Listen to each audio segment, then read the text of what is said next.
Hey everybody, it's Hunter. So listen, just so we get this out of the way, I forgot to record my audio correctly for the first 20 minutes of this episode, so it sounds like crap. But don't worry, I did fix it eventually. Anyway, thanks for listening. All right, so this week we are starting off the new year with best film I've seen all year. I don't know about you, Hunter. This is Yorgos Lanthimos' Poor Things, starring Emma Stone, Mark Ruffalo, Willem Dafoe, Ramy Youssef, and others. This is a film that feels to me like Odyssey in a Frankenstein setting. It is weird, Ethan, and that's a good thing. It has incredible set design, not the best acting, really good acting. I don't know what to say. It's the beginning of the year and I'm all charged up. I'm ready for a new year, but we're going to talk about Poor Things today. Yes, there's a lot to talk about. And not knowing what to say might be an appropriate reaction to this movie. But we have one question that we will ask and we have to answer. And that is, but is Poor Things good? We're going to find out today. Let's do it. But is it good podcast? Yeah.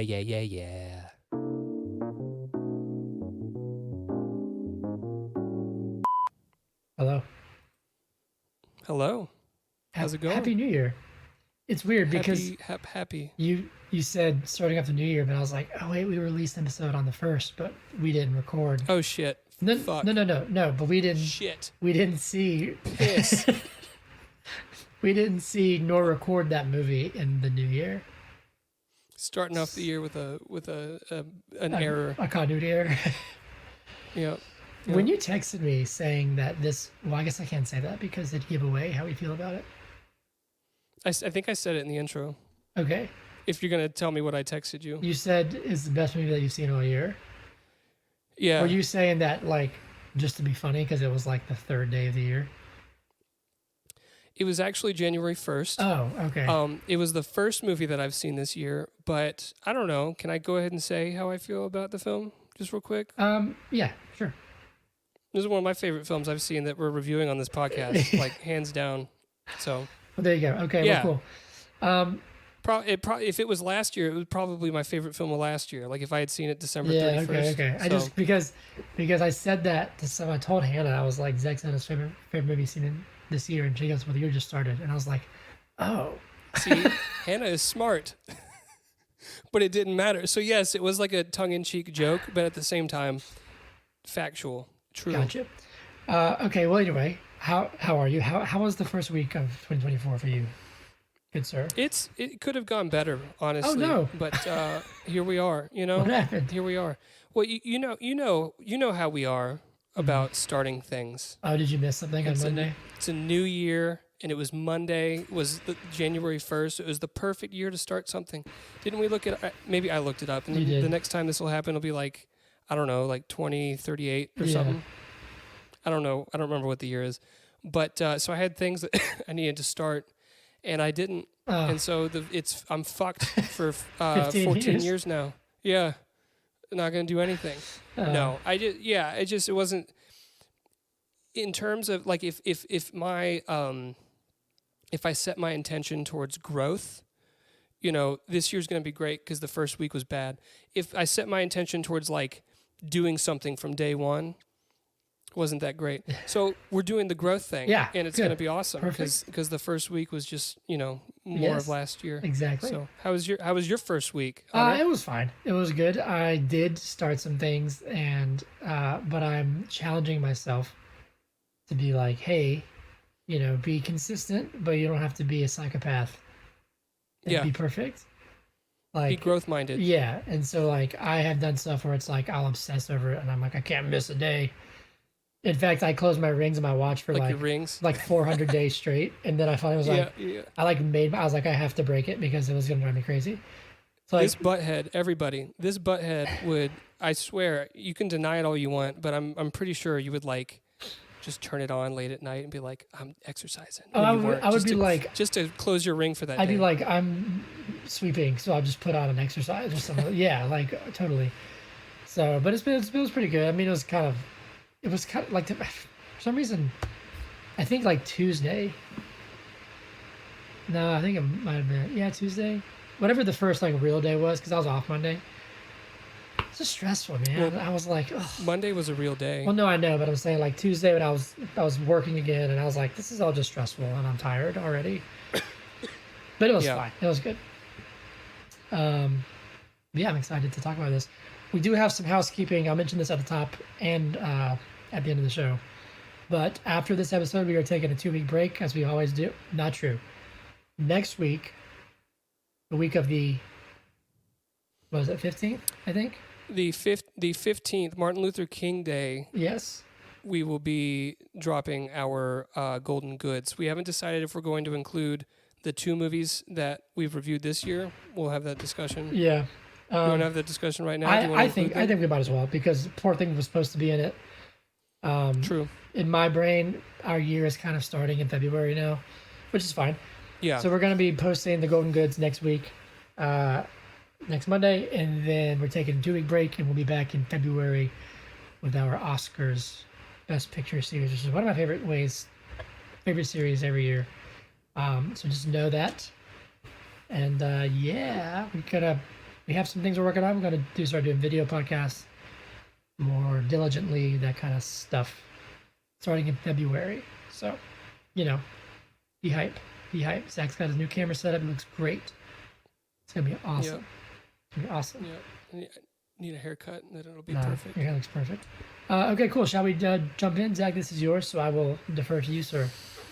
Yeah, so let's jump in. Hunter, this is mine, so I want to ask you, how's your Nespresso? By the way, Hunter got a Nespresso machine. I did. It's great. I have it. In case people didn't know. I don't have one right now because I had 2 today. But okay. Do you do just like a shot of espresso? No, I'll make like we've had this conversation. I'll make a little latte. Yeah. And I had a single shot espresso in the morning, and just for taste later in the day, I had a decaf because I like it. My Nespresso is great. Cool. Also, the second thing I want to ask you, what are your first impressions of this film? What did you think, without giving any spoilers? Because at this point in the episode, we don't give spoilers yet. Yes, so I have to preface my movie-going experience as well. I hear Amos at the door. Should I let him in? Let him in. All right, 1 second. Hold on. Let him in. I want to hear Amos's opinion, too. Because dogs have the purest opinions of all species of animal. They're just like, I love you, Dad. That's all they think. What'd you say? You'll see it in editing. You'll hear it in editing. Okay, so first off, let me preface this by saying that I loved this movie. Okay. I loved it. Cool. It wasn't entirely what I expected. It was in the sense of like you gave me some warnings. But like when you gave me those warnings, I was like, oh my God, okay, well, let's see what this is. I loved it. I just thought it was so creative in every conceivable sense. And I also thought it was very, it had a lot to say. And I thought that those messages, at least to me, came across very well and seemed pointed, but in a good way. And it didn't seem like it was trying. It didn't seem like to me the movie was even giving you its opinion. It was giving you like every part of a perspective, multiple views on things, and which I thought was really good, like cool. I like when a film does that and says, here's A, but if you do A, then you get B. You know what I'm saying? Like that kind of stuff. Right. Performances, I thought they were incredible. I thought it was really funny. I I loved it. I thought it was great. I really did. It blew me away in a lot of ways. But I do want to tell you about my movie going experience. So this was date night. I went and saw this with my wife, which is funny because it's I think even you said this is an interesting movie to go see on date night. That's why I gave you the warnings. If you went to see this by yourself, I wouldn't have given you any warnings at all. But it's funny too because Hannah, she's like she wouldn't have liked Bella's Afraid, and so I was like, I'm really interested to see like what you think.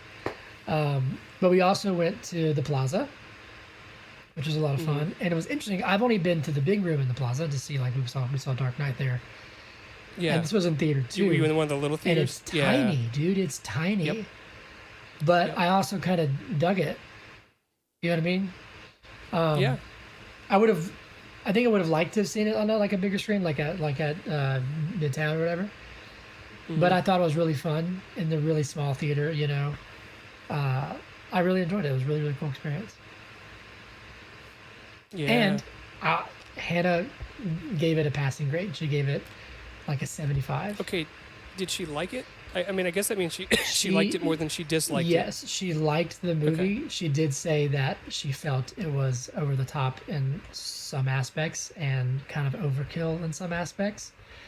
Mm-hmm. There was one part that she was like, I didn't like that. I didn't like that they chose that. And I told her, I said, I'll give you this thing that she's talking about. I said, that took me by surprise. And we'll discuss that later. But I think overall she liked it. She said she could probably never see it again and be fine. But she is glad that she saw it. Okay. Let me contrast, because if I never saw this again, I wouldn't be fine. This is, I don't know. I thought this was phenomenal. Yeah. First of all, it was fucking hilarious. Yeah. Like throughout, there were so many fucking. Let me stop cussing. There were so many funny little jokes. Little quips, back and forth, mannerisms. Margaret Qualley, she was in Once Upon a Time in Hollywood, and she was in this. She was like the second girl that they brought back to life. Yeah. She was cracking me up, and all she did was stare off into the distance. You know what I mean? Yeah. Like, I don't know. I just thought it was really, really funny. It had a very strong message. I think it had a good method of getting its message across, like through Emma Stone's dialogue. I thought she was phenomenal. Like when you look at the character that she was asked to play and how she played it, I don't know. I feel like she deserves an award. Mm-hmm. I think the soundtrack was great. I think the set design was phenomenal. The only thing, Mark Ruffalo's accent pissed me off. I was texting you about this, but I think it was meant to, when we discuss his character, and it does, fit who he is in the movie. So, overall, I thought it was phenomenal. I'm really excited to talk about it, and I think we should get into it. Go on. Yeah. I was going to say, I didn't realize that this was a book, and I kind of want to read the book now. Yeah, I want to read the book as well. 1992 novel by Alasdair Gray. Hope I pronounced your first name correctly, Alasdair. But yeah. Alasdair, I don't know. I guess I could talk about my movie viewing experience. Yeah. So I got a ticket at the Midtown Art Cinema here in Atlanta. And when I got my ticket, I was like on a row by myself, and there was like someone behind me, but like that was it. The theater wasn't full, but everyone that was there decided to sit like where I am. You know what I mean? Like there were people on both sides of me. There was someone in front of me. And that theater, it's not on an incline. So if someone's in front of you and they're kind of tall, it kind of affects your viewing experience. But overall, it was. I mean, I love that theater. It was just funny that a bunch of people decided to sit like right where I was. I will say actually. So sorry. Last thing. Go. The theater that I was in was sold out. Mind you, it was it was like 25 people. It's a tiny, tiny room. Which I don't know if you have you been to the other small rooms? Yeah, I've been. Yeah. So it was in theater too, like the Reg or whatever it's called, REJ, and so it was like packed. But it was funny because in that same way as yours, it's not on a steep incline. It's pretty level actually, and so this dude with a really big neck sat right in front of me. And so when we were watching it, I was leaning this way to my left, and Hannah was leaning to the right, so we could like see around him. So yeah, that's funny. That's funny. But yeah, spoilers. Yeah, we can get into spoilers. I'm reading things about this film, and I want to go ahead and spout them off. But are they spoiler related? No, this isn't spoiler related. Well, then go ahead and do it. The main source, excuse me, the main source of inspiration in terms of like cinematography was Bram Stoker's Dracula. I can see that. Yeah. I can see that. That's very evident now that you say that. The Stroker thing was a joke. If you haven't listened to that episode, everybody, Bram Stoker. Yeah, you have to get Hunter said Stroker. Did we edit that out, or did you keep it in? I left it in. Okay, cool. Of course. Anywho. Well, let's do it. Yeah, spoilers ahead. Yeah. Zach, now it is time for you to do Movie in a Minute. It is. You have to tell a story of Bella Baxter. Good Lord. In 1 minute, please, sir. Okay. Let me give you a quick song real fast. Hold on. This is Zach's gonna do movie in a minute, talking about poor things. Movie in a minute, talking about the movie Poor Things. It's based off a book from 1992, and Zach's gonna talk about the whole thing in just 1 minute. He's gotta include every single scene, including all the ones in the brothel. Yeah. Especially all the ones? Especially the one about Gollum. Was that the scene that Hannah was talking about? No. The one she was talking about was more of a plot point than it was a scene. Although that scene did get everybody in the theater. It was really funny. That was hilarious. That was really funny. Anyway. Okay, here we go. Yep, do it. This is Poor Things, Movie in a Minute. In 3, 2, 1, go. We are in Victorian London, I think. This doctor who looks like Frankenstein is giving this medical class. One of the students he brings home and says, "I need you to take notes on this girl who I've brought back to life because I put her baby's brain in her skull, and now she's like learning things." So she stabs a guy in the eyes. He's already dead. Don't worry. And then she learns what her vagina does, and she starts getting really, and then Mark Ruffalo shows up playing Mark Ruffalo, and he takes her on this like hedonistic journey to Lisbon, and then they get on a boat and they go to like Paris and all this stuff. And in Paris she dumps him because she realizes that he's kind of annoying. She has a bunch of crazy sex because she becomes she works at a brothel, and she does a bunch of crazy shit. Then she comes back. She was married before, but then she makes his brain think he's a dog, and then she's happy ever after. And that was a minute. How was that? It was perfect. I do have one note. I think he was a goat at the end. Oh, maybe you're right. Yeah, but whatever. Perfect. Let's do it. Dogs can eat grass. That's true. Sometimes if they get nauseous, they need some grass. Kind of eat. Calms their stomach. Calms their all stomach. Right, let's do it then, sir. Where do you want to begin? Oh my God, I'm going to defer to you today. Hold on a second, dude. I'm such an idiot. Are you not recording? I'm not recording video. Oh well, fuck it. I'm gonna start recording it. No, who cares? Wait, what do you mean? I didn't press record. You're not recording in here? Yes, I'm recording. I have all the audio. Can you just do Movie in a Minute again? Is that okay? Do I need to do the intro again too? Nah. Got it. All right, we're leaving all this in. So you all get Movie in a Minute ×2, and there's gonna be differences. Okay. Let's see how you do this time. Differences. Perfect. Yeah, Let's see how you do this time. Awesome. This is Movie in a Minute for video. For video. For video. Yeah, now on video. Yeah. New in 2024. I apologize. That's on Hunter. That's on me. Every episode this year that we record this year, not including Ferrari because that was recorded last year, we're doing Movie in a Minute twice. No. Okay. No. All right, here we go. So this is Poor Things, Movie in a Minute, now on video. In like that like cool font that they used to be like now in 3D or whatever. Now on home video or something like that. Right. Yeah. There you go. That's fine. In 3, 2, 1. Bella Baxter is in London, Victorian London. She's been brought back to life by her like father, who they call God. He takes her baby's brain. I guess he aborts her baby and takes its brain and puts it in her skull. She starts like learning without any. She's like a blank slate, right? So she learns what her vagina does, and she starts playing with it. Then Mark Ruffalo shows up and they go to Lisbon. They are doing all kinds of crazy stuff. She eats some food and listens to some music and is like, whoa, this is cool. Meanwhile, he's being a little bitch. So when they get to Paris, also on the boat, she meets like a cynic and some like philosopher chick who teaches her about socialism. So they get to Paris and she dumps his ass, becomes a prostitute in a brothel, makes a bunch of money, then goes home, finds out she had an ex-husband. She goes back to his house, but then he's kind of a butthead. So she fucks with his brain. And now he's a goat or a dog. And that's the movie. Perfect. Was that good? That was amazing. Cool. You know what's crazy? What? Is that somehow you did both of them perfectly. Right.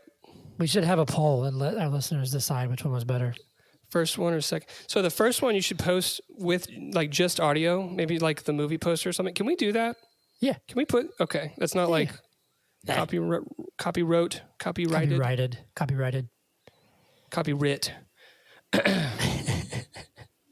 Anyway, let's do it. Shall we? Okay. How do you want to? Do you want to talk about like the one thing, like the big thing that like one thing Hannah was like, I don't like that, and actually I was like, whoa, that's really didn't think that was happening. Sure. What? It's the baby. Oh, that's like a major. That's the plot point, Hunter. No, I know that, but I thought she was just going to be like a dead body, and it was like, oh, so you took a baby's brain. I'm guessing you must have for science, like because like did he kill the baby? Maybe not because the brain survives. I assume he doesn't view it as killing, right? Because the baby is experiencing through an adult's body, and the adult gets another chance at life. So he probably thinks he was doing a good thing. Yes, I actually have like an idea of, at least for me, what they were saying with that, because there's a line later. I know we're kind of already going to the end, but it's at the very end when God is dying. There's a line where, like, when she's talking about like she's learning like what she is basically. Yeah. And he says something like, you know, you are the child, like you are the daughter, you are also the mother. Yeah. And then she says something like, oh, I'm just your creation. And he was like, no, not at all. Like all those things, that's not me. And I was like, oh, that's kind of like saying like we are everyone that has been in our life and that lives, like we are all of them. You know, that's kind of how I took that. I thought it was interesting. It is interesting. But that was it's definitely really cool. like I had like an eyebrow raise. I was like, oh, that's okay. Because she shows her when she jumps, like when she's on the table and she's got the belly. And I was like, she's pregnant? What the heck? See, I thought she might have just been bloated because she was in the water or something. I had that thought for a second too. I did. Yeah. But the shape was too on purpose to be like, that's an accident. Yeah, you know? That's fair. That's fair. But anyway, well, that was like the thing that she didn't care for. I mean, it makes sense. So it does make sense. Yeah. How do we even attack this thing? I just thought it was awesome. I loved, like, this had such unique cinematography too. Like a lot of the fisheye lenses and stuff, and the like the crazy lenses. shots. Yeah, they would just go to it. That it was really cool. It became apparent to me. Let me not answer that call. It became very apparent to me, like 10 minutes in, that I was in for a treat. I haven't seen Yorgos Lanthimos' other films. I haven't either. I've heard of The Lobster. Okay. I've heard of that. I've never actually seen it. But now I want to. I will say one thing. I was reading things online, and someone said that this film did not have as much sex as his films normally have, which is shocking to me because I feel like this film is like 33%, maybe more, like naked people on screen. I thought it was tons of sex. Well, I don't know. That's crazy. Sorry, I'm looking at The Lobster. I mean, The Lobster is Colin Farrell. Let me see some real fast. Lobster, Rotten. It was funny. This is the first movie that I've seen that the like review says like, "Hey, this might offend you." Yeah.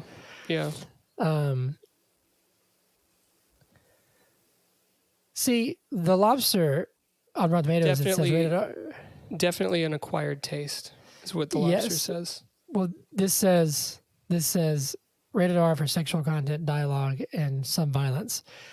Poor Things was like rated R for like graphic nudity, strong sexual, like, so that's surprising to me. Anyway,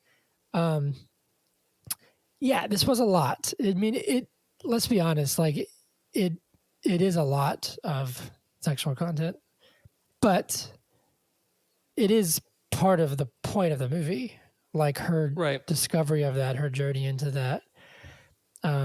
Could you tell that story with less sexual content? Probably. But I mean, this movie is also kind of about shock value in some ways. You know, it's not going to pull any punches.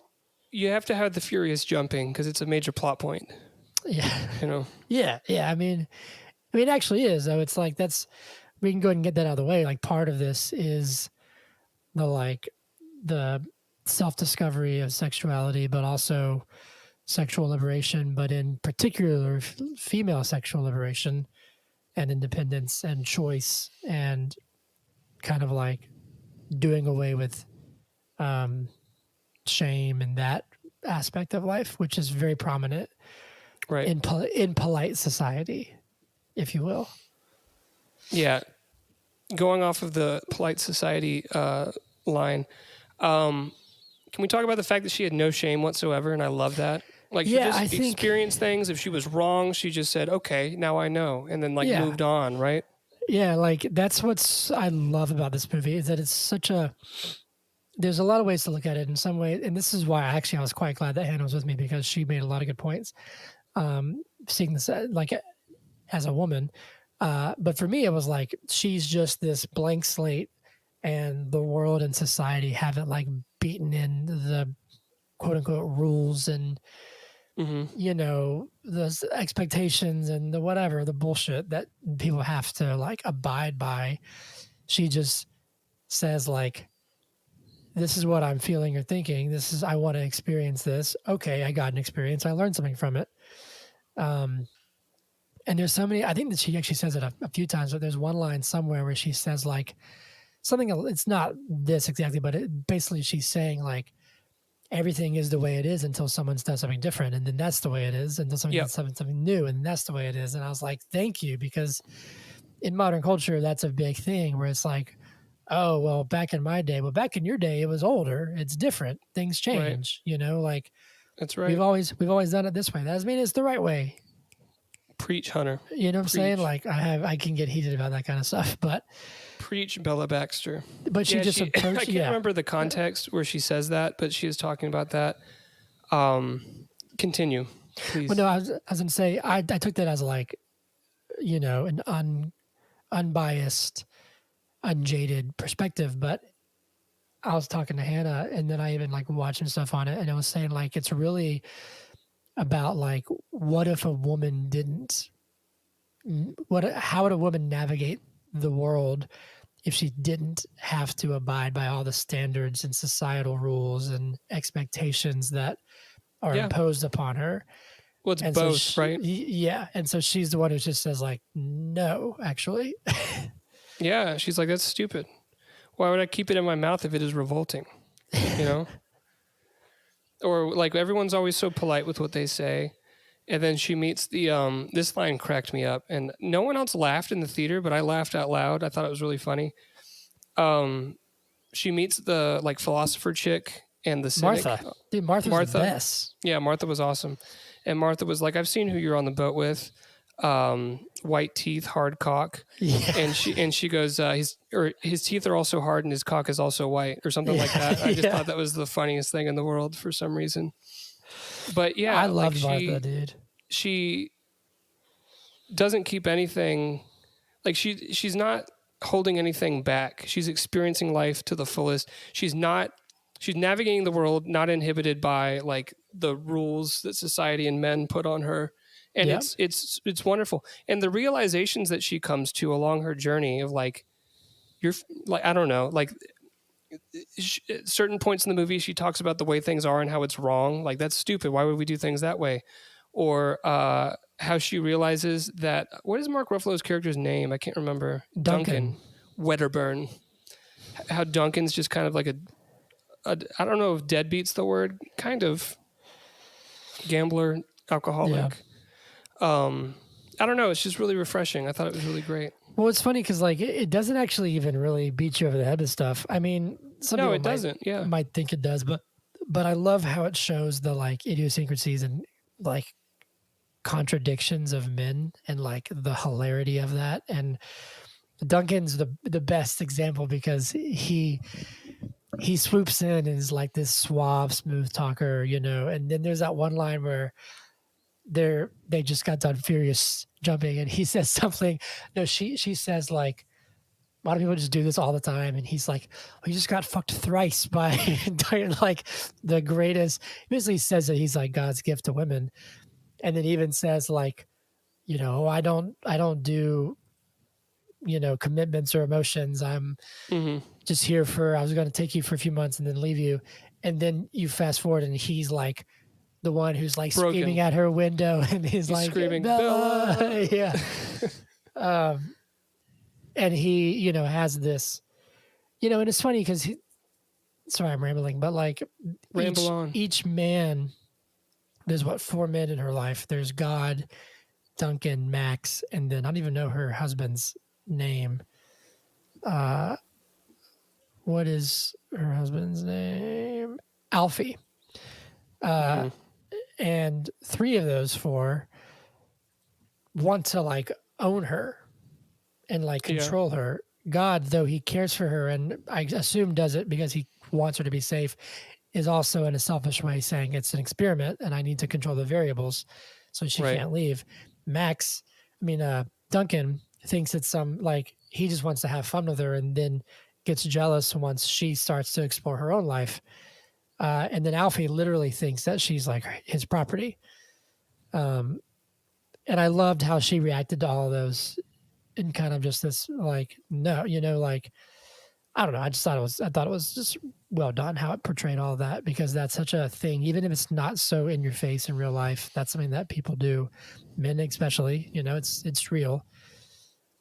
This term of like ownership and entitlement to especially women. You know? Well, I mean, she was down to clown with Duncan until he started getting, you know, what happened? What was the first thing that happened? Did she meet up with somebody else and then she got the tattoos on her thighs and he was like, what the hell? But like she was down for it until he started getting a little ownershipy, you know, like I thought you were with me. And like when so many times she tries to like display freedom. Like when she goes out on the dance floor and she's dancing and then he's like, let me dance. She needs a partner. I must dance with her. And he's also like kind of pissed off. He's like angry dancing. Mm-hmm. And he tries to like spin her and she like stops him halfway and like spins him and he doesn't like it. And then she runs off.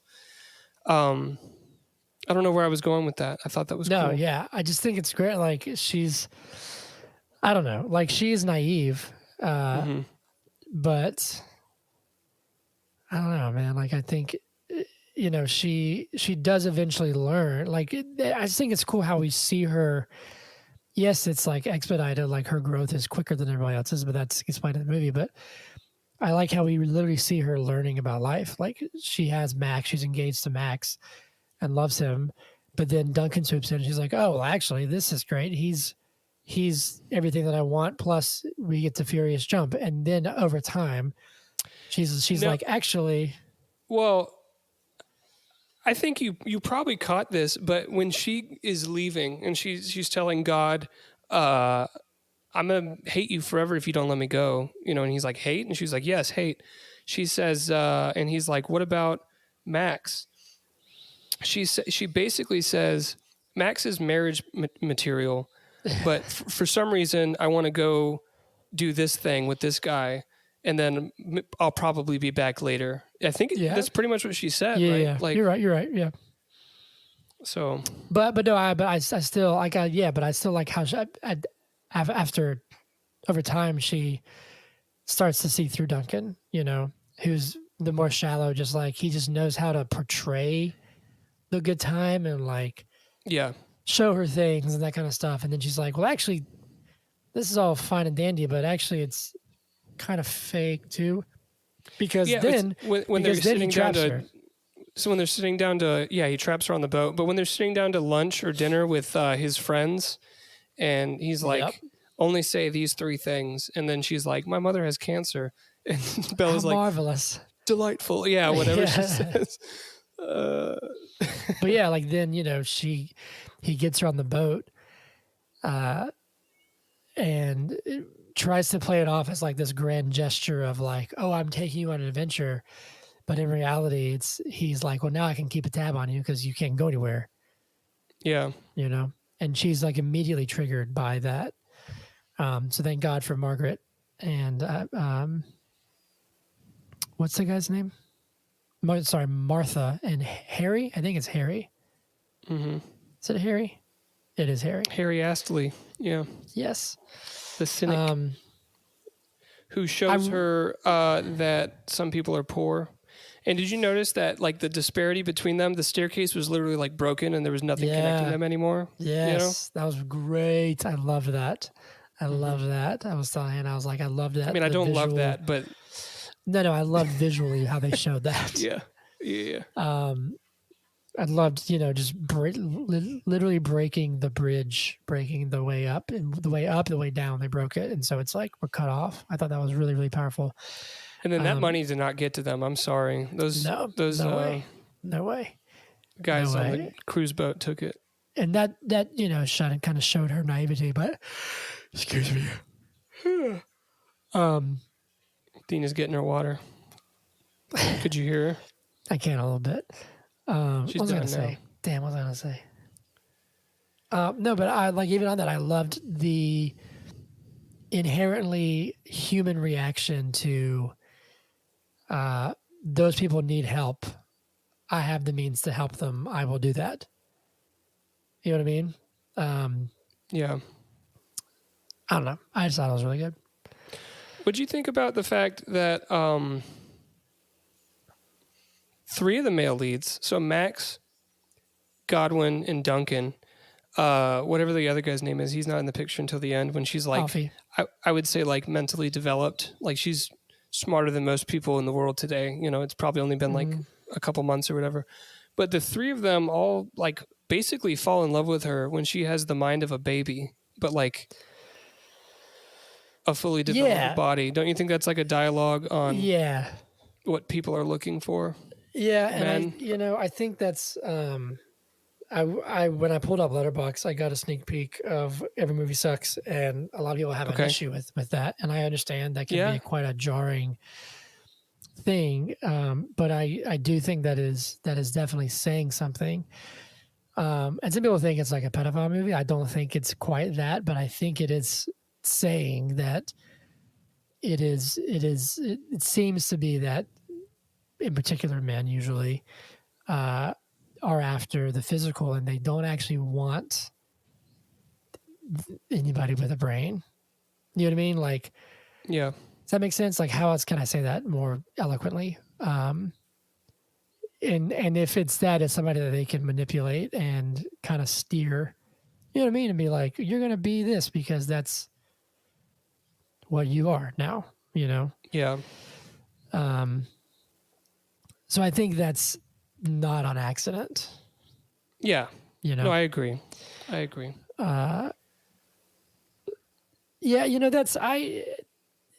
it is problematic when you talk about like, oh, that's the brain of a baby.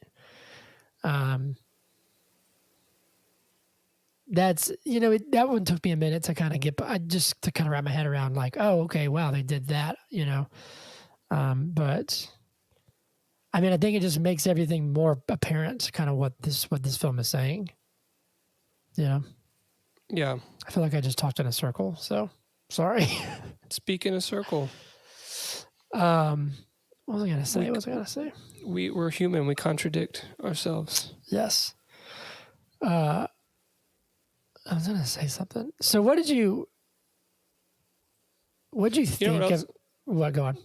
Sorry, I just had another thought. Please. Another thing that cracked me up was the fact that they're like in dire straits and they're like on the streets of Paris and it's like snowing and Duncan's just like head in his hands and then she just like pulls out her wallet and she's got a bunch of money. Yeah. She's like, I was saving it for an emergency. And he's like, we've been in an emergency for like a week and a fucking half. Yeah, I liked it too. In that scene when he was like, I look at you and all I see is ugly. And she goes, well, that's just not true because yeah. She was like, your odes to my beauty have been boring, but constant. I don't know. She just, I don't know. She's just so, she just doesn't take any shit. What'd you think of the whole brothel, like, time period? You know, because in a sense, I feel like, I don't know her name, Madam Swiney. Yeah. I feel like she also, in a way, took advantage of Bella.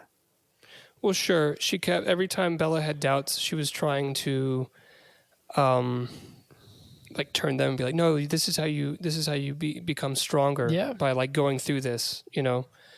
I don't know. I thought it was really cool how, well, first of all, the scenes were hilarious. Most of the sex scenes in this movie were hilarious. They weren't like, you know, cringy sex scenes. You had Gollum crawling across the floor. The only one that was kind of cringy to me was the dude who was like teaching his kids. Oh, that was so weird, dude. Yeah, that was a little odd. And that one kid like kept taking notes. Yeah, he was just writing stuff down. Meanwhile, like I kept expecting her to be like, "This isn't how you do it. He's not doing a good job," because she was just like, you know, just laying there. But it was she funny. Was like, sometimes you can choke and it'll help. Yeah, and like, yeah, and then she did it. Yeah. What was I gonna say? It was interesting how she like comes to the realization. She's like, I could be in a relationship with someone and they'll act like they own me, or I can furious jump, like have my good time, get paid to do it, and then go learn and become like a surgeon. Yeah, you know, and you know it's funny because like even on that, she, you know, the first time or whatever is like awkward and whatever, but then she even says, she starts to be like, well, hey, I'm gonna get to know these people first, and like, what she do? She's like, tell me a childhood memory or something, you know, and like I'll tell you a joke. She's to meet you. Yeah, and so they like start talking and liking each other, and so then she like gets to know them, and I guess whatever their kinks are, like the one dude who squats around like Gollum, and like the one dude who just like was messing with her leg, I think, in one part. Yeah. So she even takes that. She doesn't even. She even when she's a little prostitute, she doesn't even look at it. It's like, well, I'm just here to be used. She's like, well, I can be a part of this and make it better for everybody. And I don't know, because even then, though, during all that excess, we see her. She says something to Madam Swiney. She says like, I don't feel anything anymore. You know? Yeah. So I think it shows that. Okay, well, that completely hedonistic approach isn't actually going to be what fulfills you either, you know? Well, I think that, and I don't put any sort of moral like judgment on hedonism and like going for the pleasure, but I think she does it throughout the movie. Whatever she wants and whatever is like new to her, I think she goes like full force into. Like at first, in the first third of the film, it's freedom. I want my freedom. Like, let me go outside. Let me go on this trip with this man. Let me out of this relationship. Then, well, and I guess there's a little bit of overlap with sex, because she learns what's going on and she, you know, plays with and has a lot of fun and does her thing for a long time. And then it's knowledge. She's like, I'm done with that. I want to do this. I want to learn. Yeah. Become the best. But she surgeon. does. What's her name? She does do what's her name. Yeah. Well, she meets, like right after that scene where she's like, I don't feel anything. It's her and met with Toinette, I think is her name. Yeah. And Yeah. that's, so she meets her and then she's there at the end too. And so Right. it's like she goes, like you said, full force into something, learns about it, experiences it, and then like takes what she wants and likes from it and holds on to that and then moves on to the next thing, right? And then understands that. And then just like with Harry, she goes up against Harry most of the time. He's like, we're all gonna die, everything sucks. And she's like, well, actually, no, I don't think that. But she takes the realism from him and she learns that. I think that's to me, I really enjoyed that. It showed, like not everything is always peaches and cream, but you can take things from each experience, from each philosophy, and things work from all of them, really, Right. Yeah. She doesn't subscribe to anything completely, right? She takes what is the most useful and then moves on. I think that's a lesson for all of us. Bella has a lot of good things to say. Mm-hmm. So does Godwin. I was going to say, what do you think of God? He was an interesting character throughout. At certain times, like it was clear that he was struggling between, like, obviously he cared about Bella, although she couldn't be his mistress because apparently it took like a bunch of electricity for him to have an orgasm. Is that right? It said he said like it would take this as the amount of electricity to give him a sexual reaction would light half of London or something like that. Yeah, So obviously he cares about her, but he's trying to like take this hard nosed like scientific approach. He also like, did control say variables. That, or do you think that was just like he cared about her so much that he didn't want to expose her to the world and like everything that sucks about it? Like, do you think he really was doing the experiment, or do you think that was all like a? I do think that. But I think it was a combination of both. I think if you asked him, he was trying to be the hard-nosed experiment, but he even hints to like when he's talking about like when Max is like, she's not your companion. And he's like, well, no, I can't do that because it would require a lightning strike. Yeah. But he also does say something like, also my paternal feelings seem to outweigh any sexual feelings that she has toward her, that he has toward her. So I think there is a combination of like, I think on one hand, he is, because of what we learned his father was like, this pragmatic, like no moral code, not in a bad way, but just like a try it and see what happened. Like I want to, learn and willing to test and sacrifice anything to do so. Right. But then like when they're in the little carriage, and he's like, the outside's scary. You could die from inhaling grass seeds or something like that. And to me, I was like, oh, that's like any parent who's like terrified for their kid to.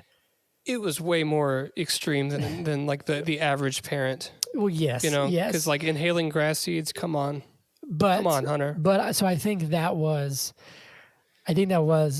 as we learn when she leaves, maybe a deep-seated fear of losing her. Yeah. Yeah, because he is sick, but like there's a few scenes where like Max is just like, I think you just miss Bella, I really enjoyed that scene where he like when Max got up and he had been chloroformed and God was like drunk on the floor. It's just like, I thought that was great. It was great.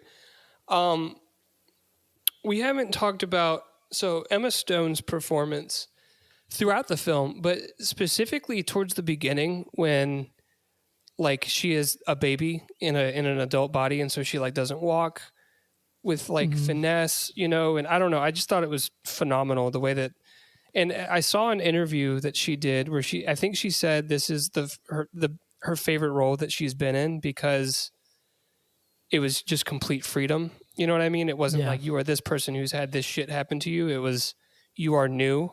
Essentially, you know what I mean? Yeah. I don't know. What'd you think? Dude, I love it. I think she deserves awards. I don't know if she's. Yeah. Was this too late for her to be eligible for this Oscar? No. I mean, at the time, literally, I guess people will know this tomorrow, but while we are recording this, the Golden Globes are literally happening. Yeah. And Poor Things is up for stuff. I think she's up for stuff. And look, I loved Barbie, and I think Margot Robbie is phenomenal. But based on like a performance, I think I would go Emma Stone just because of what the role was.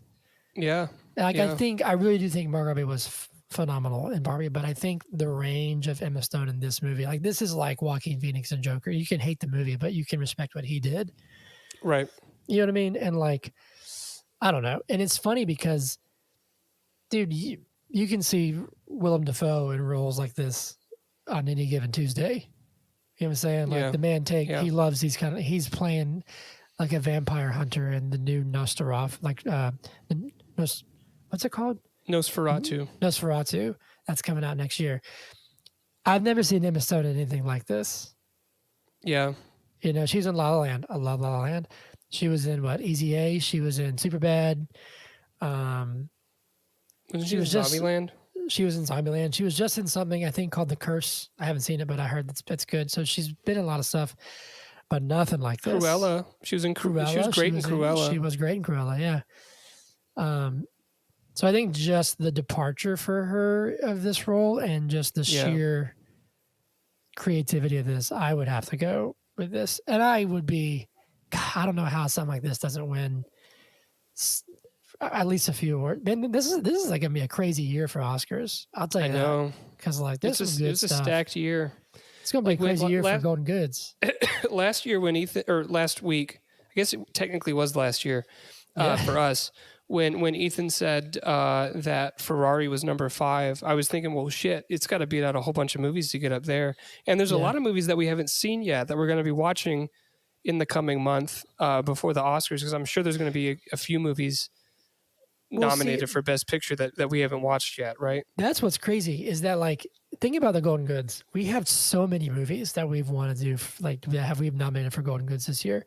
Yeah. And to your point, there are probably a handful of Oscar nominees, or at least, potential like frontrunners that we probably haven't even seen. Haven't seen Saltburn, Zone of Interest, The New Color Purple. Haven't seen any of those. You know what I mean? Like, it's been a really good year for movies. Haven't seen Aquaman 2. God, man, it's just like, nothing. No reaction to that. Huh? Sorry. Yeah, we haven't done Aquaman 2. Sorry, I'm looking at Golden Globe results, but we're not done with this film. There's more stuff I want to talk about. We can throw that in the news, because I want to update that as much as we can. But yeah, what else you got? What'd you think of Alfie? He sucks. Who the fuck's Alfie? Was that the husband? The husband. Yeah, he was awful. His servants didn't like him. And it was obvious that they had disdain towards for her, Victoria? Bella's previous, Victoria, because they wouldn't even speak to her.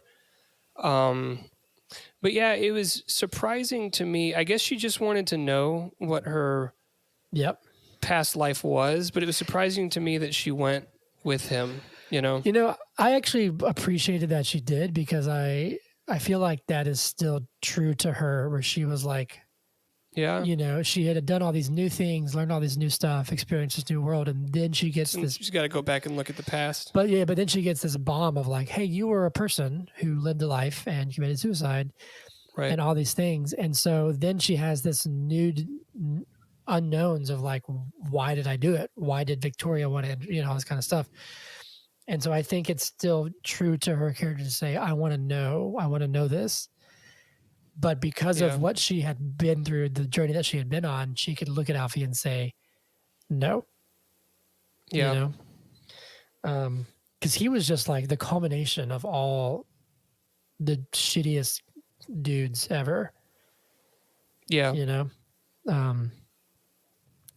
I hated him. Me too. I also really quickly. I was like, you suck. I'm glad that part of the film was fairly short. Like, she was only at that like estate for, I don't know, maybe like 15 minutes. Yeah. But yeah, I thought we were closing up, and then he shows up. This film had an I object moment you know? Yep. And I think that the I object has gone full circle and it's no longer cliche. Cause I literally went, like I wasn't, you know what I mean? Like it worked. I don't know. It was funny because like I think he said something and I guess I didn't realize, maybe I assumed, I was like, oh shit, it's going to be Duncan. And it kind of was. Like Duncan was. Well, Duncan was like I thought the Grima worm tongue. I don't know if you know who that is, but he was like whispering in his ear, like, there she is, my lord. But I see, I was thinking it was going to be him being like, no, I love you, which I thought would have been funny. But because he'd like gone off his rocker, I loved when Max went and found him. I guess, was he like in an insane asylum or was he like in prison? Yeah, he was in a padded room, I think. So yeah, I think he was in an asylum. I thought that scene was hilarious where they're like they're like slap fighting. Yeah. He like farts. Yeah. That was just so fun. Just like he just went off the deep end. But yeah, like my reaction was like, oh shit. And then I went, who was that? You know, I was like, wait, what? But I did appreciate that she was like, I want to know who I was. You know, I thought that was really, really cool. What else? Because earlier in the film, someone came up to her and was like, Victoria? And she was like, no, I'm not Victoria. I'm Bella. You're wrong. Yeah. But she didn't know who she was yet, right? Yes. Yeah. So, which I think that's what, what's his face? Duncan even says, like, that's what kind of led him to be like, who is that? And kind of, he figured it out. More on the technical side and kind of the visual storytelling. This is a very obvious one, so I'm not going to get any points for pointing this out, but I love the continuity of it and how her appearance changes as her demeanor and her outlook on life changes. You know, she leaves in these bright, crazy outfits, these colorful, you know, she has the big blue poofy shoulder shirt on and like the I think it's like yellow shorts or whatever, and then she comes home in like a black dress and her hair is like slick black. Yep. I love those kind of, you know, visual cues. I also loved the world. Dude, the world was, what a world he made. Yeah, that was awesome. And like, I mean, I guess in the book too, I've read the book, but like at least for Yorgos and the set design or whatever, like, my God, you know, I thought it was incredible. Every city that they went to had a different color sky, and it just like set the tone for the whole, like that part of the journey. When they were on the boat, it was one color, and when they were in, well, and I loved how like I think it was everywhere, but like on the boat for sure, like they're on the deck, and you know the sky is not real, but it works. Yeah. It still works somehow. Right. You know what I'm saying? Like it looks like it's like watercolors or something. Right. I thought it was such a cool visual movie. I thought it was just, I mean, like, what a world they made. In Lisbon, I think it was Lisbon. Was that where like the trolley, like the trolley on wires was like flying around? Yep. That was cool. Yeah. Yeah. The world design was awesome. It's just a cool movie. Like I really thought this was great. And it feels like we haven't even scratched the surface of what they really are saying, but like, am I tripping, Hunter? Always. Dog, or was there was the beginning of the movie was black and white. At what point does it turn color? Was it like a Wizard of Oz thing where when she steps out of the carriage? No. I think the first color scene is actually when they're having sex in Lisbon. Okay, cool. Yeah. I'm pretty sure that's learn about the world. Scene. But in a sense, yes, it's like she leaves God's house, Godwin. Yeah. And then we cut to her in Lisbon, and then it's color. It's color, which I think is really cool. You know, like that's a really cool. Like when I did my short film at Georgia, I had a movie about depression, and I had a part where like it's in color, and then the character gets kind of in their own head, and it goes black and white, and then it's not until they're with somebody else or like opening up to life and accepting what's reality that it goes back to color. I thought I was being artsy fartsy, but yeah, like I loved that. I think that's because it still works in black and white. It doesn't. It could have been all in black and white. I still would have liked it, but I think it's cool that she goes in the world and makes. Sorry, I think if it was all black and white, it would have done a disservice because color is but continue. I think that it would have worked. I think that it's better in color. Yeah. Because she steps out into this world and it's just alive with color, So when they went to, I'm trying to pin down the exact moment when they go in the carriage and they go to like the park wasn't color that first time. It was black and white. So I don't think it was. I'm pretty sure it wasn't. Yeah. Because I remember taking a note of it and being like, I want to know when it turns color. But then I don't know. I got lost in what was going on. And then, yeah. I have one last thing I want to talk about. But before we get there, do you have anything else that you want to mention? I don't know. Not really. I just like this movie is just it's so intelligent to me. I don't know. Maybe I want to sound cool by liking it, but I just think I'm also a sucker for movies that kind of say, there's no such thing as normal anymore. Don't listen to whatever the world's trying to tell you. Being weird is a good thing. That's right. And I just think this reality of like take control of your life and what like what I'm saying, like that sounds a little self-helpy, but I also think like as a guy I appreciate the movies that will call men out but also give an example of like what it means. I think to be like Barbie did this too, like what it means to be a man and like be you individually and how to love somebody. And like Max, we didn't talk about Max a lot, but I loved Max. I thought Max was great. Max was great. There was a time where it was like, hold on, why is he in love with this baby? But then it got better. Last thing about Max, sorry, I did chuckle when they were like walking by the lake at the end and she was like, I love this practical love of ours. And he was like, well, no, I can also be passionate. Like he was saying, like, hold on, wait. But I liked Max. Yeah. But go on. Yeah, your turn. Max was good. I've one like a random thought that I want to like tie in here because I thought this was hilarious. But we were talking earlier about how like she acts like a child and like a baby in the earlier parts of the film. There's one scene where she's like kind of throwing a fit, like I want to go outside, and he's like, no, go outside. And then she's like, stab, and it's when she's like gouging the dude's eyes out. Yeah. When she gets done doing that, she gives this smile, and it was not an adult smile. It was like the blank smile of a baby, like literally. She was like, I don't know how to mimic it, but I don't know. I thought it was hilarious. I don't know if you caught that. I'm not sure. But I'm like I'm gonna send it to you. Yeah, like that scene, like didn't like the eye gouging wasn't too much about. I mean, it was gross, but like, and she was like playing with the dick, just like pulling on it. Oh goodness, that's funny. All right, so what was the last thing you want to talk about, or was that it? Yeah, so it was the final quote, Godwin's like dying words. I wanted to get your opinion on them. So he's like, they're talking to each other, and she's like come to terms with like who she is, but also with the fact that he's dying. And his last words before he dies were, "It's all very interesting what is happening." I love that. Hit you? Yeah, I love that. I love that. Right fucking here. I did love that. Hitting my chest.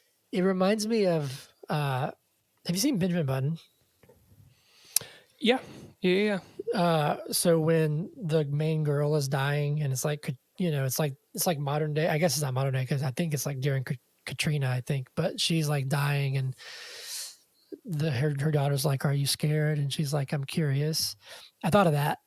Yeah. I thought that was really great. So what did it mean to like? How'd you take it? I don't know what it meant. Like it had a lot of different meanings that would come back if I watched the movie again. I don't know. I just remember it hitting me. Like it was something that was loaded with meaning because there was, I guess what I'm saying is there were many different things that you could like pull into it, and it sort of like pulled a bunch of different threads together. I think the most obvious one being that he's a scientist. Like he's always like observing, he's like, oh, it's like he was looking, and he was like going into death looking. He was like, I guess, like you said, he was like observing. He was there for it. You know what I'm saying? Mm-hmm. Like, yeah, I thought it was a very fitting last line for him. And I thought he was phenomenal in this movie too. I thought he was great. He was. Yeah. I got out of the theater and I wanted to see it again, but there weren't any more showings. It's the first time I wanted. Last time I got out of a movie and then wanted, or maybe not even wanted, but I think one time we watched a movie back to back. Do you remember what that movie was? I don't. You don't remember going to see X-Men First Class twice in the same day? Yes, I do remember that. I did. I've forgotten that it was the same day, but I remember we saw the movie like 5 times. We saw it 3 or 4, but 2 of them I think were the same day. Yeah. Yeah. So you wanted to like buy a ticket for like the next show? I did, yeah, and they weren't showing it again. That was the last one. You texted me at like midnight, I think. It was late. Yeah. It was pretty late. Oh man. Well, Zach, do you have anything else? No, I don't. I think I'm good. Okay, well then I have to ask you a very important question. Sure. But is Poor Things good? Yeah, it's not just good. Like when I stack this up against the other movies that we've reviewed, I'm only thinking about like the top echelon of films when I'm comparing. So I'm thinking of like Everything Everywhere All at Once, like Drive My Car. Oh yeah, that's a great one. Barbie. Barbie was great. Let's take Barbie out of there. What else have we seen? I really liked. Well, yeah, but it's not weird enough, Hunter. It's not weird enough. Beau's Afraid. Beau's Afraid. Which I saw that one twice, not in the same day though. There's more movies that we've seen that have been quite odd. Anyways, like The Master. Big fuck. That's anytime anyone's like, "Have you seen The Master?" That's all I'm gonna think. Big fuck. Yeah. Yeah. No, it's phenomenal. It's this is probably recency bias, but it feels like it's one of my favorite movies I've ever seen. I don't know. It blew me out of the water. I'm giving it like a 99. Wow. And that's on the like cinema scale, not the superhero movie scale. So would this is the final nominee for the Golden Goods for this cycle, I guess. Yeah. That's my vote. Like I'll go ahead and spoil it a little bit. We're going to rank them all, but like this is getting my vote for last year. We'll do this later. I'll look at all the films and we'll see if anything else stacks up. We have to make our lists and narrow them down. But there you go. Let's do Every Movie Sucks. Every movie sucks. Every movie sucks. All right, cool. Here we go. Let's see here. A lot of these are like really actually kind of offensive. So I'm trying to... Here's one. It said, excruciating watch. Literally had to force myself to stay in the theater. 0.5 star. Here's one that I think, I think this is something that we need to take into account.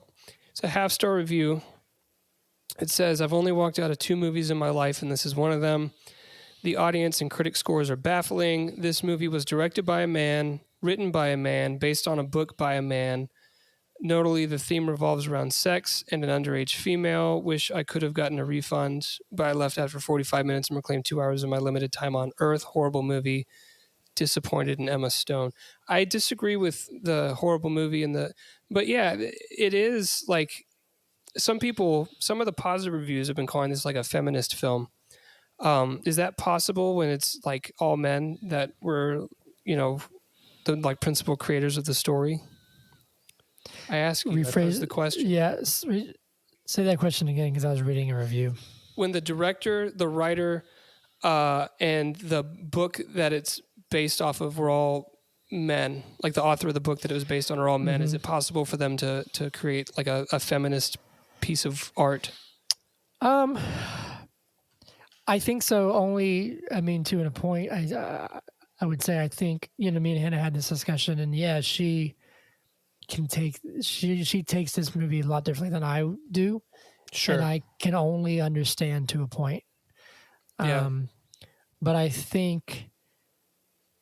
I think to me, even if this was written by a man, and it was, if the perspective is like, oh, maybe I've been a man who has done these things and has acted this way.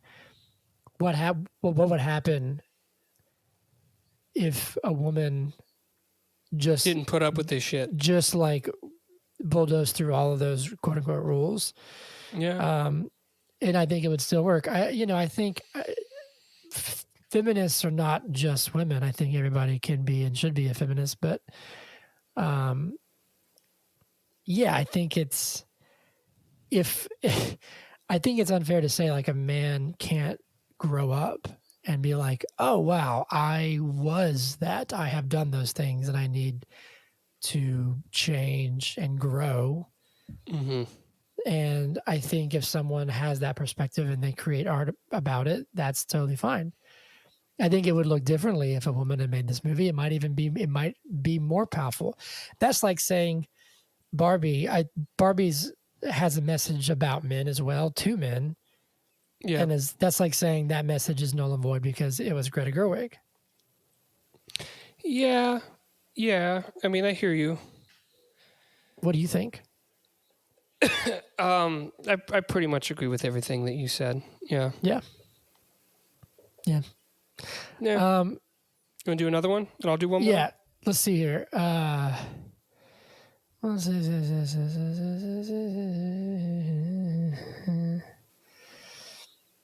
This is what I expected from this kind of movie, and also stuff like Bo's Afraid. It says, this is so fucking weird. I don't hate a lot of movies, but what? Yeah. Yeah. Do more. Truly shocked that this got good reviews. I love the actors in this movie. However, it was the weirdest, most disjointed movie I've seen in a long, long time. It didn't get interesting until the end, and it was a really long movie, so absolutely painful to sit through most of it. It was awful, period, and weird, period. This one was written by Ethan W. No, it was written by Laura G. There's a lot of people who really hate this movie. Yeah, and yet the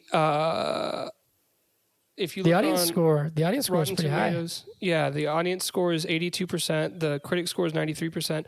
On Letterboxd, which I would say is a different population of moviegoers, 4.3 stars. That's really high. You know. Yeah. There's like a list of like top rated films for the year. Let's see what The Boy and the Heron was. Boy and the Heron was only 4.0. So Poor Things is rated higher than The Boy and the Heron on Letterboxd. There you go. Well, it's funny because this, like I said, this movie, it says like the audience review on Rotten Tomatoes is, this movie is a weird, wild, good time, but be prepared for adult themes that may unsettle or offend some viewers. So yeah, there you have it. Every movie sucks. That's Poor Things. Let me pull up my notes. I don't have my shindig ready. It's time for the news, Hunter's shindig. Time for the shindig news. He's going to talk about all the things. It's going to be movies and also TV shows, even though it's only supposed to be movies, but he talks about TV shows sometimes. I do. Oh, yeah. Oh, wait. But it's his shindig, so we let him do what he wants to do. Here we go. You ready? I'm going to go through these really quick, and then I'll read out the Golden Globe winners so far. Okay? Yeah. We got new character posters for Argyle, that spy movie. Dick Grayson and Robin and Hush are rumored to appear in the Batman 2. Stephen Yen is no longer attached to star in Marvel's Thunderbolts because of, I think, scheduling. The original version of Mickey Mouse has entered the public domain, and of course, there's already a horror movie coming out called Mickey's Playhouse or something like that. Mickey's Mousetrap. 2 of them? There's two planned that I've seen so far. Yeah. Oh shit! I saw a trailer for one. David Ayer says that he's done with DC and giving up on the Ayer cut, but still likes DC. That's still news. Jonathan Majors is set to sit down for his first interview post all of his stuff. That's going to be at ABC this next week. Did you see the promo for it? No, I didn't. I haven't seen anything for it. It looks like something that would be in like, I don't know. It just looks really cringy. It sounds cringy. Like the idea of it to me sounds cringy. And I don't actually know a lot about his case or whatever, so I can't really speak for it, but like it sounds like, I don't know. We got a new trailer / featurette for Donald Glover's Mr. and Mrs. Smith reboot. Mm-hmm. Jack Black is set to join Jason Momoa in the new Minecraft film. John Williams says, "Psych, I'm not retiring." He's 91 and says he's open to new projects. That'd be pretty cool. He's the GOAT. John Logan is no longer attached to write the DCU's Batman, the Brave and the Bold. Barbie has been deemed an adapted screenplay by the Oscars, not an original screenplay. That was a bit of a controversy there. They were campaigning for original screenplay, and they said that is an adapted screenplay. Adapted off of a toy? Yeah, I think it's kind of bullshit, but well, we all know the Oscars are bullshit. Sorry. That is true. That's crazy. Then, the last one that I thought was it's just funny because it's not news. We all knew it was coming. Is that The Rock wants you to take him seriously. He has officially said that he is at the point in his career where he's going to be pivoting more towards dramatic roles. Not falling for it. And he's in some new A24 movie, whatever that's being developed. We'll see. And then Golden Globes. Let me reset this and just kind of see what's been announced. Best performance by an actress in a supporting role in a motion picture is Divine Joy Randolph from The Holdovers.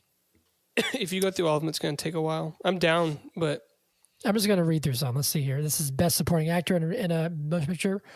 Robert Downey Jr. from Oppenheimer won that one. Yep.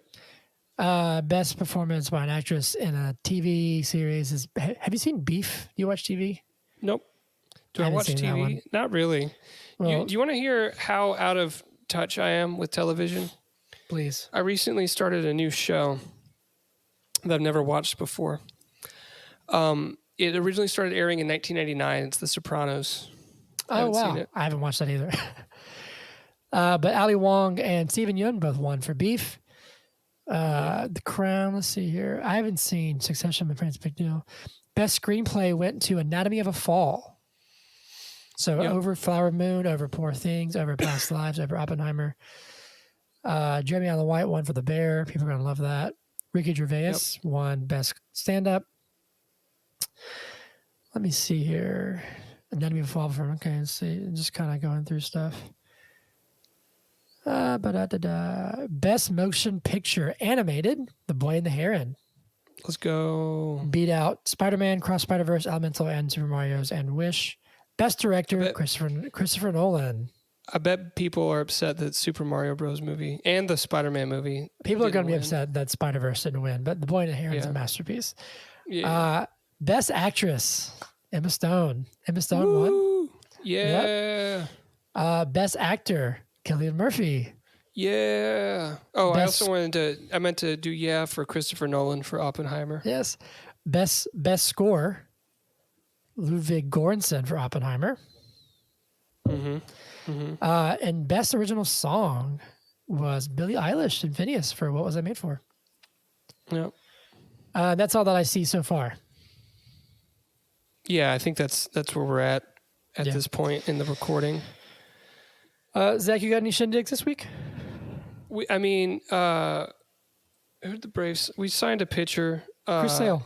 Yeah, Chris Sale. So he's had like a crazy career, and then he had a bunch of injuries like the past, I don't know, like 3 or 4 years. It looked, at first it was like, why are we getting this pitcher that's injured all the time? But if you look at his injury history, it's been a bunch of like random things that it's not like the same elbow has issue. You know what I mean? Like, it's like, oh, this is never going to be the same again. It's just like this thing happened and he's got to heal up. Oh no, another thing happened and it's not related. So it has the potential to be another, I don't know why I'm doing, we're not posting this, but if you saw my hands, you'd be thinking, the people, they ask me, what is he doing? Sorry, I was doing like Trump hand gestures for some reason into the camera.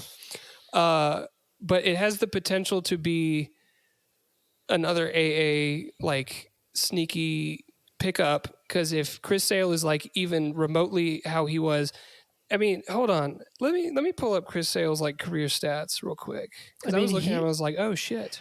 He only has to be he's like going to be like number 4 in the rotation, so he doesn't have to be anything crazy. Right. He's a 7-time All-Star, World Series champion in 2018, 2-time strikeout leader. So he might not get there. Fastest to 2,000 strikeouts. Now it's possible that his new teammate might break that record. Right, exactly. Thank you. I don't know why my brain is turning off. Probably because we've been talking for a little while. But if they're both like the strikeout kings, that'd be awesome. Most immaculate innings pitched. Wow, that's cool. That's really cool. Was tied with Sandy Koufax and Max Scherzer. Only 3. So those are rare, aren't they? Those are like the rarest things in baseball. That and like an unassisted triple play. Yeah. I want to see one of those. Like, not like, oh, look at this thing on YouTube, but like I'm watching on TV, or like I'm in person and I see Ozzy Albies get an unassisted triple. You know how crazy that would be? That'd be rad. You know how crazy that would be? That'd be awesome. Anyways, go on. The Braves are now projected to have I think the best rotation in baseball after the pickup of Chris Sale. And meanwhile, the Mets are just picking up a bunch of pitchers, which their pitching was below average last year, but they haven't been able to hit consistently in years. And it's just, but I guess they're in rebuild mode, right? At this point, they didn't get Yamamoto, they didn't get Ohtani, so they're just gearing up. And yeah, Max Scherzer said this past year that they weren't planning on being competitive until 2025 or 26, right? Yep. So it's good all around. You were going to ask me a question. I was going to say, who do you got tomorrow night? Well, I guess that's tonight for the episode, but tomorrow night for the title game. I think Washington's going to win. I do too. I mean, I guess it depends on if Michigan can find a way to contain Penix, the quarterback for Washington. That dude's a monster. He's crazy. The little windows that he's just able to drop the ball in, and it's so accurate. You know what I mean? Yeah. I'm doing it again. It's the most accurate. People ask me, and I tell them that he's the most accurate thrower I've seen in quite some time. No, honestly though, like it's he's awesome.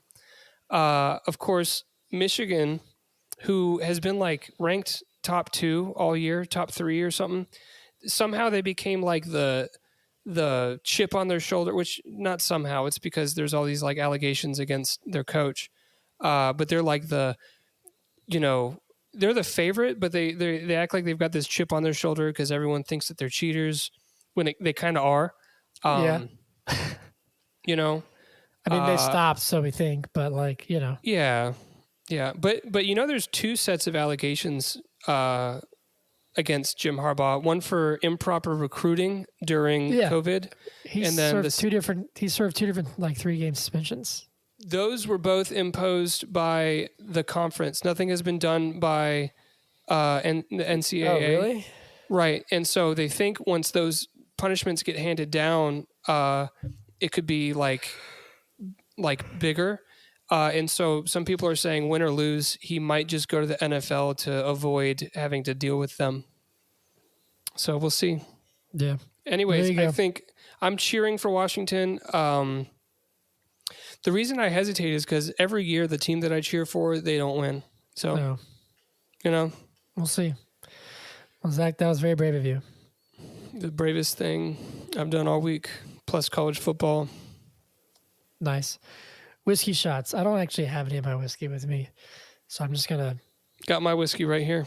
Just going to cheers to both our cats. Ding.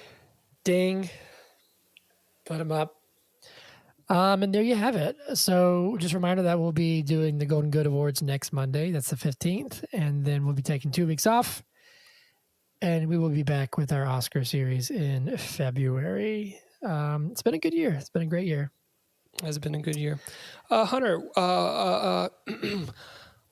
where can they find us? You can find us at But Is It Good Podcast on TikTok, Instagram, and YouTube. You can find us at BIIG Podcast on X. You can email us at biigpodcast@gmail.com or butisitgoodpodcast@gmail.com or butisitgood@gmail.com. Please say hello. What should we do this year? All this kind of stuff. Like and subscribe on Instagram, not Instagram, Spotify, Apple Podcasts, Google Podcasts, wherever you listen to podcasts. And then you can find Zach on Instagram. He doesn't check it ever. That is Zach with an H to the number, the THA future.31. You can follow me at Hunter Callahan Music everywhere. And that's it. Yeah. That's all she wrote. That's all she wrote. Poor things. We'll see you guys next week for the Golden Good Awards. And you can listen to our regularly scheduled program returning in February. That's right. Yep. Waka.